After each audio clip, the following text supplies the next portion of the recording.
Hi, I'm Greg Hines. I'm the mayor of the city of Rogers. So I grew up here in Rogers. My family moved here in the mid-1950s. My dad went to Westside Elementary School, and I went to Westside Elementary School. So there's a lot of history in our family and education. Most of my grandmother, my aunts, great-grandmothers have been public school educators. So public school was an important part of my family life growing up. My grandmother was an English teacher, so I'm thankful for that because I think I have a fairly good command of the English language as a result of that, and that wasn't my greatest interest in school. But went all through primary education in Rogers Public Schools. Clearly, were prepared when leaving RHS in 1994 and going on to the University of Arkansas. So many folks seemed lost and unprepared, but I feel like then, and my dad makes the same statement. He graduated in 1975, and he said he went to the U of A as a freshman, and it was pretty clear that his education in the Rogers Public School system had well prepared him to go to college, and so many other folks were lost. So I think that's only enhanced and improved over the years, and I believe that anybody that's a student in the Rogers Public Schools, in particular at Heritage High School, should feel well prepared and feel like that if you put your best foot forward, you're going to be ready to take on the world when you get out of Heritage High School. You know, as a community, as a region, as a country, we have focused for really the last 20-25 years on four-year college degrees, and that essentially we've kind of let our youth of our community for this last quarter century know that if you don't attain that four-year degree, your value in the community is diminished greatly. I've talked about this for a number of years, and it's now starting to become a part of the forefront of conversation in Northwest Arkansas as a region, as we continue to be one of the fastest growing regions in the country. And that is that we have very few people that can do things anymore. And so to focus on trade, a trade that's in the technical side and or in the construction side, I know a lot of people that make a great living. That became electricians or plumbers. They have a lot more freedom in their life than most of these folks that are badging in at some of our Fortune 100 companies. And they tend to retire earlier, and they tend to live a lot less stressful lives. So, for those students who are maybe struggling just a bit or have had some setbacks in attaining their high school education, and that college seems, unattainable or so far off or not even a part of the conversation around their dinner tables, it doesn't have to be. That's not what defines success. What defines success is that you continue to learn. All of us, me today, if I stop learning, I'm irrelevant. It's time for me to move out and do something else. So it's important for students to understand, get your high school degree. You have to do that in order to have any opportunity opened up for you in the future. But whether it's a trade school, a technical school, any path that you choose, you can be successful and you can be passionate and be happy in that type of work, and we desperately need it. And so I would encourage anybody that is looking at what their future holds and that don't necessarily think they're going to be a doctor, lawyer, engineer, or astronaut. That's not what defines success. I also am well known for a certain phrase that I use at just about any opportunity I get to talk to high school students, and particular seniors.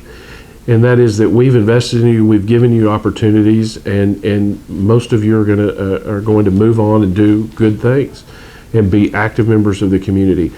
But regardless of whether you go off to that four-year college degree or you go to a technical institute and learn how to weld, success in life is not defined by what you become in life, but it's who you become in life. So above all, respect your family, friends, and future wife and children and coworkers.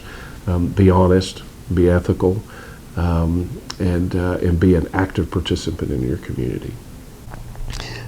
Yeah, I'm Tom Smith. I'm one of the 6th circuit judges for Benton County, and part of my duties are to preside over all the juvenile cases. And I know this video is being made mainly to discuss an important topic about why you need to be in school. And when young people come to my court, we really focus on 4 basic things, because that's what we find is missing when kids start getting in trouble. We make young people set goals. We make sure young people are getting their education and not just being in the seat, but not skipping a class, being there every day, making their grades, turning in their assignments, and having good behavior while they're there. And then also finding positive friends and activities, typically some form of activity around school or in school, and then avoiding the negatives, which I call pretty basic: bad friends, drugs, and alcohol. My concern as the judge that deals with the young people is the skipping and the missing school. There's a correlation between getting into court and getting into trouble. When you skip school, lots of times you may think you're not going to do anything wrong, but the next thing you know, one of your friends has marijuana or some drug or alcohol, and then you get pulled over and you're now being arrested on a delinquency. I firmly believe, as a young person, for you to stay focused and meet your goals, education, and making the most out of it has to be a fundamental part of that process, because without it, you lose your incentive. And once you lose your goals, I can tell you to behave, but why would you? Well, parental involvement is key, because one, it's the law. A lot of people don't know this, but you can be fined $500 if you don't have your kids in school. But two, it goes back to those 4 fundamental things we look for. Family relationships and positive family relationships have to be part of the equation for a young person to be successful. In fact, to go along with parental involvement, when you do come to court, in any kind of case, we require the parents to get up to the school either weekly or bi-weekly and make sure the education part is being fixed. Because without parents checking in and leading the way, what's the incentive for a young person to do all that on their own? There's just not. So as far as community and students making sure they're in school and parents making sure they're in school, the community involvement and what those students do afterwards is the big key here. And that's one reason that we need them in school. We have to have young people in school we can go on and on about why. But the fact of the matter is, young people are young people. I can tell them, and you can tell them, come to school and do your work. But there has to be some accountability for everybody. The young person, the parents, the schools, the courts. We all need to make sure that we're doing what we can do to give that incentive to be in school. Because good things typically happen at school. Bad things happen typically when you're not at school. Right. Judge Smith, hey, thank you so much for your time, and we appreciate you doing this with us. I just encourage all young people to stay focused. I give pretty basic goals, and I know they sound simple, but they're hard to meet. But they're important for you to meet those goals to have the future you need to succeed as an adult. My name's Hayes Miner. I'm the Chief of Police for the Rogers Police Department. The importance of staying in school is certainly not lost on me. I graduated high school, ended up going to college and graduating college, and I have 3 kids who've all graduated high school. And I think the importance of it really comes into play in my line of work in law enforcement. A person that stays in school is going to have something to do during the day. They're going to be around friends, they're going to be around people that care about them, they're going to have structure in their life, and they're going to just have a support network that once they leave school can very easily disappear if they don't take positive steps to make it happen. And a lot of times when people leave school, they get out in the middle of the day while all their buddies are at school, and they're out doing things and they're not supposed to be doing. They're out at places they shouldn't be, for someone that's their age, and they make decisions based on their environment, which is a lot of times in a negative space when they're out of school. Looking at what we see and the type of kids that we deal with today, probably not a well-known fact unless Judge Smith shared it with you, but in 2017, out of all juvenile arrests in Benton County, 350 some of those 1,000 arrests were from Rogers kids. Okay, and what we see a lot of times in those situations where we're arresting kids is either they're skipping school, or they're out late at night and their parents don't know where they're at. The kids that we very infrequently deal with are the ones whose parents know what's going on. They're there for their kids. They're keeping track of their kids. They're texting them maybe throughout the day or after school when they can't be together, just to let the kids know, hey, we're still here. I still have these expectations of you. You know, where are you at? What are you doing? When are you going to be home? Type thing. So having that structure in your life that's given by your parents, while at times I understand it can be difficult for teenagers and frustrating for teenagers, it's extremely important to help lay a good foundation to make solid decisions later in life and keep you out of trouble. Right. Well, hey, you pretty much nailed everything on the head right there for us. I had tried to remember it all. The biggest thing is that we want to show that the kids that we do care about them and that being in school is important. Sure. But also by law, it's also a parental, it's the parents that have to make sure that this has happened as well. Yep. Because when you get on down the road, that the parents are ultimately responsible until they turn 18 Yeah. for these kids as well in the judicial system. So, Well, and that's, you know, in our judicial system, you know, we don't just take kids into custody and then turn them over to the juvenile authorities. That doesn't happen in today's world very often. You know, there's a big push to keep juveniles out of the correctional system, you know, to where you don't go to the, you know, traditional juvie hall. And we have a juvenile detention center in Benton County, but it's not one that houses a lot of kids, and that's by design because they think that the best place for a child that age is at home. So when we arrest kids, the first call is to the parents, and the parents have to be there. You know, the parents do have to take responsibility, and basically the parents are signing a form from us, you know, saying that they're going to take care of that kid and make sure that they show up in court, and if they don't, then the parents can also be held liable, and that's not something that, you know, we relish or that we want to see happen, but it is a realistic possibility. right. So it sounds to me that you guys are really trying to work with the families instead of just arresting a student, putting them in jail because they've done something that in our eyes is not right or wrong. And you're giving them a chance to let parents be involved Sure. and help take care of their students Yeah. themselves. Well, strong parental involvement and encouragement to do the right thing does more for a child than any police officer ever could. We often, you know, don't see kids in positive interactions. You know, we're there a lot of times, and, you know, they call us the fun police, right? And kids may be out thinking they're having fun, but they're doing something illegal. Well, we show up and we're going to break up the fun, right? You know, so a lot of our interactions with youth tend to be negative or cast in a negative light, you know, and it could be something as innocuous as a speeding ticket, you know, but still, nobody likes a speeding ticket, right? So it's hard sometimes to form, you know, positive relationships with law enforcement at that young of an age. Now, take the parent.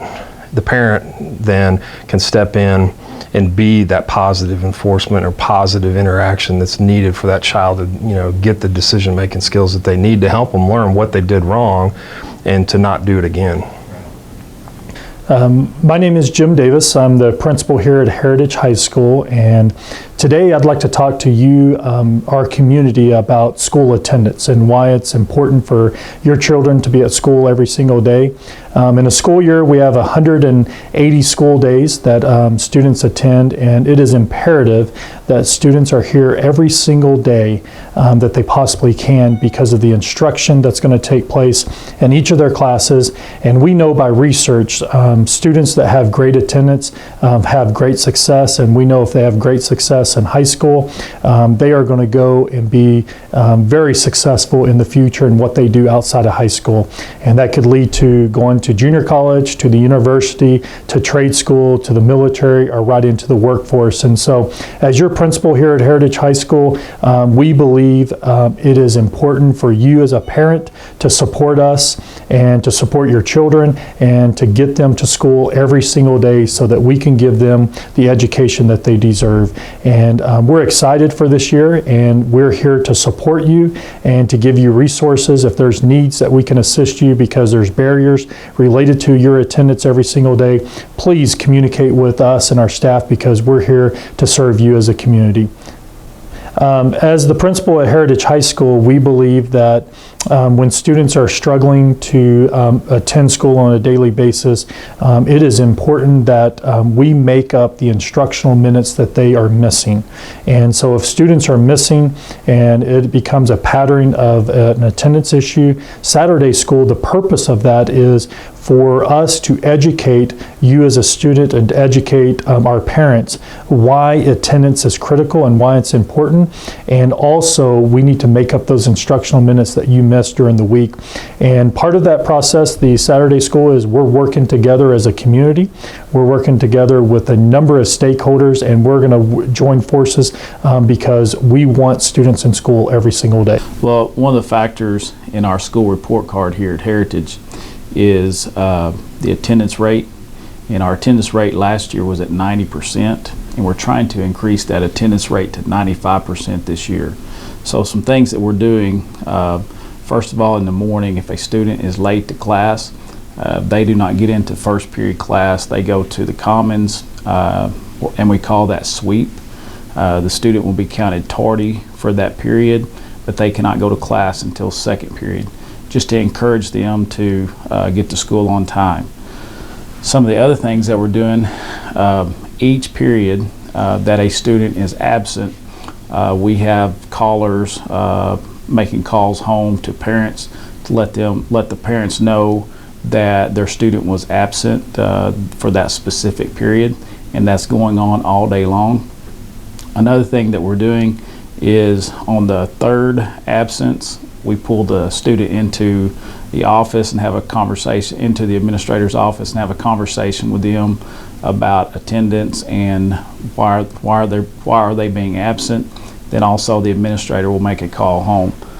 On the fifth absence, we do the same thing. We bring the student into the office and we put the student on the attendance contract, and also we have the parent sign that attendance contract also. If the student accumulates 7 absences in a semester, we bring that student back in and just kind of let them know that where they're heading. On the 11th absence, they'll be put on a no credit status for that course. They're expected to continue to attend that course, do the work, and then before they can get credit in that course, they come in for an appeal process and let us know, the committee know why they've been absent that many times. So that's just some of the things that we're doing here at Heritage to increase our attendance rate. Hi, my name is Officer Ochoa with the Rogers Police Department. I've been with the department for 7 years. This is my first year here at Heritage as a school resource officer. Heritage has really reached my expectation in many ways. Everyone here has been so nice and has made me feel welcome. I have enjoyed meeting new faces, and I'm excited to be here, and I'm looking forward to the school year here. To me, attending school is very important for many reasons. I think the more the student attends school, the more they are likely to succeed in class and later in life. A student who doesn't show up for school also makes it difficult for the teacher to build the student's skills and keep up with their progress in class. It also makes it difficult for the teacher to catch them up in class if they are continuing to miss school. It also, my bad. In addition to falling behind, students who miss school on a regular basis are more likely to get into trouble with the law and cause problems in the community. I think attending school is important because it teaches the students about the world around us and prepares them with the tools they will need for the future. I also think it is very important that the students get support from his or her parents. Parents who make regular school attendance a priority for their child are also helping them learn to accept responsibility. As a parent, you need to teach your child that being at school is a must unless they are truly sick. Parents need to be involved with their child's academics and ask questions about how school is going for them. Whatever your lifestyle is or family situation, it is never too late to start helping your child develop a positive attitude towards learning. Parents play an important role in helping their child make progress, and making sure they are in school is crucial for them to succeed in class and later in life. Now, what I've said so far, that goes for the parents and for the students. This last here goes just for the students, okay? Missing or skipping school is a bad idea overall, I think. Obviously, when you're sick, don't go to school. Get home and get to feeling better. You don't want to pass the germs around. On days it might seem nice to sleep in and watch TV all day, or roam around town and see who's out and about. But the truth is here, nobody here is losing but yourself. And I say that for these reasons. You learn less, you fall behind, you send a bad message to yourself, you put yourself in bad places, and you delay your dreams and your goals. So just go to school, learn, and have a good time. Sweet. That's perfect. Pretty good?